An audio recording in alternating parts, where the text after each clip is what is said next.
talk about the idea of fame and branding as it relates to this name, image, likeness thing, but how it's playing out in perhaps the NBA. And one of the reasons why we love the NBA is that it is driven by stars, right? We understand that it is the play on the court that people are trying to emulate and idolize, right? We think of Michael Jordan and his shoes.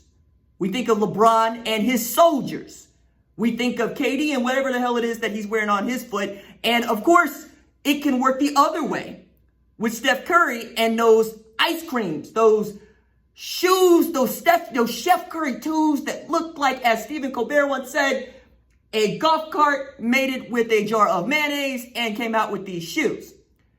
But I wonder how this is going to factor into some of the more iconic positions in football. And as we come to do things like quarterback U and RBU and LBU and DBU and WRU, are the schools and then the players going to be able to cash in on those things? I submit to you, yes. That is one of the reasons why I'm paying such close attention to things like RBU, DBU, QBU, because we put stock into those things. And because we put stock into those things, they have value, right?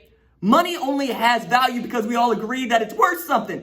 It's really this piece of paper that we hand to each other. And in this age of not touching anything, I don't know why we're handing each other money. Use your debit card, people. It's okay. It's fine. You know what I mean? Don't use your credit card because, credit cards and interest rates, and then you owe interest on money that is yours, and then you owe more money. But, then I'm getting into penny wise, and I don't want to get into penny wise and penny crunching.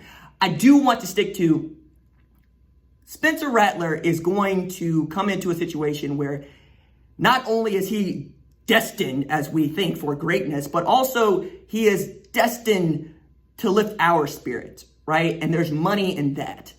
In this age of should you be talking about the virus and should you be talking about sports and meeting in the middle, one of the things that people are looking forward to is the hope of the future. And the hope of the future is worth buying into because that's what recruiting is, right? We're watching folks that are recruitniks lose their minds over the last couple of weeks because Tennessee has picked up 8 commitments in the past 7 days and Oklahoma ranks 41st in the 247 Sports composite rankings. Watching North Carolina come out of nowhere for the number 2 ranking in the 247 Sports composite, which is unconscionable when we're talking about football because it's a basketball school. We're talking about Ohio State getting to crow and continuing to crow and feeling like they have a chance to win a national championship if, when, how we play college football.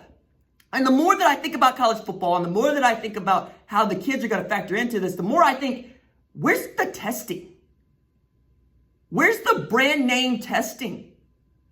We all know that we want to get tested for this thing. We all know that we want to be safe for this thing, even as we've reopened business and we've seen some state governors be more pro-business and less about perhaps being safe.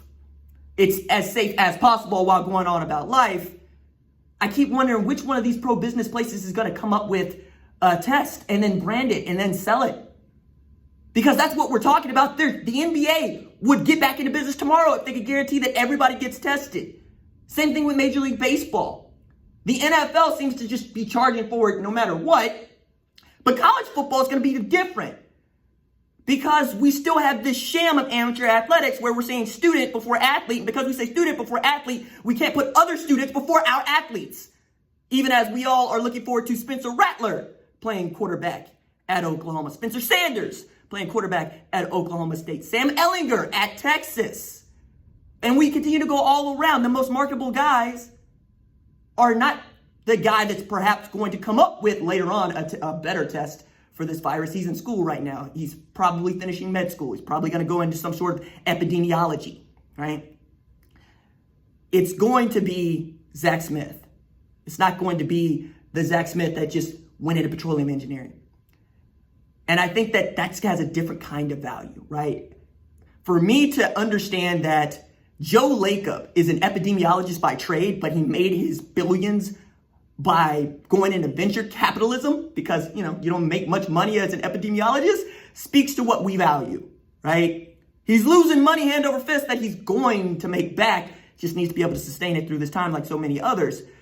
But that was a guy that looked at what he went to school to do at UCLA, to study public health and basically be of service during this crisis and see, hey, in this capitalistic government that we have, this capitalistic society that we have, That ain't where the coin is. The coin is in giving people what you can brand as yours, what you can sell to them as hopeful, and what will entertain them. I find that to be fascinating as we continue to go forward, because Trevor Lawrence, you're worth millions of dollars right now. If you chose not to play football would probably go on, but it would be the first in a number of dudes that might look at it and say, hey, is it worth me putting myself in harm's way so that other people can have fun if I'm not getting paid to do it?